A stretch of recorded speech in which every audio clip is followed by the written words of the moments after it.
Hi friends, எல்லாருக்கும் ஆயுத பூஜை நல்வாழ்த்துக்கள்.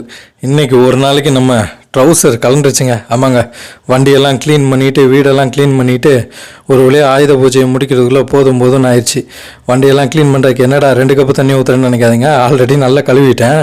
இன்னும் மேலே மட்டும் கொஞ்சம் டஸ்ட் இருந்த மாதிரி இருந்துச்சு. சரி, ஓகே, இன்றைக்கி ஒரு நாள் தானே வண்டியை கழுவுறோம். இது வரைக்கும் வண்டி சர்வீஸ் சென்டர் விட்டு அங்கே வாஷ் பண்ணுறதோடு சரி அதனால் வீட்டிலேருந்து நல்லா க்ளீனாக கழுவிடலான்ட்டு என்னோடய வண்டி அதுக்கப்புறம் 2 ஸ்கூட்டியும் வாஷ் பண்ணி சுத்தமாக தொடச்சி எடுத்துகிட்டு அதுக்கப்புறம் அதுக்கு மஞ்சள் குங்குமம் இதெல்லாம் வேணால் போடணும். அது ஒரு சைடு மஞ்சள் குங்குமம் ஆக்குறேன்னு சொல்லிவிட்டு கை ஃபுல்லாக செக்கச்சவேர்னு ஆயிடுச்சு. அந்தளவுக்கு குங்குமம் கலர் பிடிக்குது. குங்குமத்தில் கூட ஃபுல்லாக கெமிக்கல் தான் போல். ஒரிஜினல் குங்குமம் எங்கே வருது? சரி, நம்ம சமையல் கட்டில் எல்லாத்துலேயும் குங்குமம் வச்சு முடித்து நம்ம ஸ்டுடியோ ரூமு அங்கேயும் போயிட்டு அதானே மெயினு. ஆனால் இந்த வாட்டியாச்சும் ஆயுத பூஜை முடிச்சுட்டு நம்ம யூடியூப் பிக்கப் ஆகுதான்னு பார்க்கலாம். சப்ஸ்கிரைபரும் கொண்ட மாதிரி இல்லை, வியூஸும் அதிகமாக போகிற மாதிரி தெரில. ஏதோ ஒன்று சேனல் ஒரு பக்கம் ஓடுது. சரி, அதை விடுவோம் அப்படின்ட்டு வண்டிக்கு பூஜையெல்லாம் போடுறதுக்காக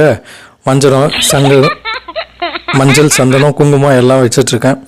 வச்சு முடிச்சுட்டு இப்போ பூ போடணும். பூ பெரிய மாலையை வாங்கலான்னு பார்த்தா மாலை ஹெவியாக ரேட் சொல்கிறான். சரி, அவ்வளோ பெரிய இது கிடையாது, நம்ம என்ன காராக வச்சுருக்கோம், இதுக்கு இந்த வண்டிக்கு இதுவே போதுன்ட்டு ஒரு சும்மா சிம்பிளாக ஒரு பூ வாங்கிட்டேன். அந்த பூவை எடுத்து போட்டுட்டு இன்றைக்கி வண்டியை ஸ்டார்ட் பண்ணி ஒரு ரவுண்ட் அடிக்க வேண்டியதான். நீங்களும் பூஜையெல்லாம் போட்டிருக்கீங்களா? அப்படி போட்டிங்கன்னா நம்மளுக்கும் அந்த வீடியோலாம் கொஞ்சம் அனுப்பிச்சி விடுங்க, ஷேர் பண்ணி விடுங்க, பார்க்கலாம். இதான் நம்ம சாமி ரூம். அதாவது சிம்பிளாக ஒரு பூஜை.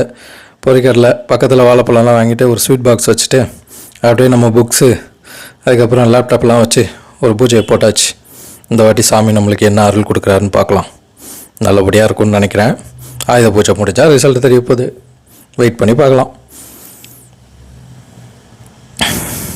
நீங்கள் என்ன மாதிரி கும்பிட்டீங்க, உங்கள் படையில் என்னென்ன வச்சிங்கன்னு நம்ம கமெண்ட்ஸில் சொல்லுங்கள். அதையாச்சு நம்ம டீட்டெயிலாக பார்த்து தெரிஞ்சுக்கிட்டு இன்னும் அடுத்த வாட்டி அதே மாதிரி பண்ணலாம். அப்புறம் அவ்வளோதான், பூஜையெல்லாம் போட்டு முடிச்சாச்சு. அப்புறம் திருஷ்டி கழிச்சிட்டு வண்டியை ஸ்டார்ட் பண்ணிவிட்டு டூர்னு ஒரு ரவுண்டு போட வேண்டியதான். Okay friends.